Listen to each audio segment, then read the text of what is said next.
see the walls not in line. Just pushed the furthest one away. It was like that.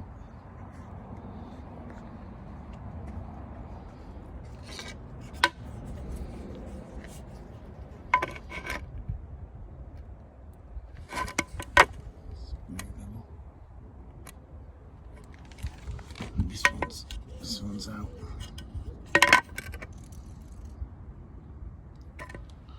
So what I did was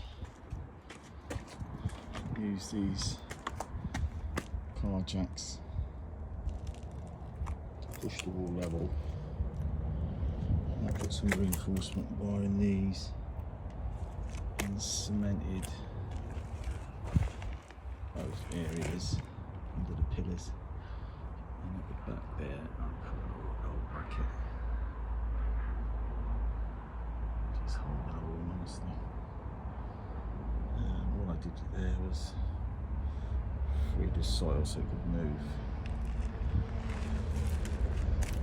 Just on the cement, so give it 24 hours to dry. And this one's left to do.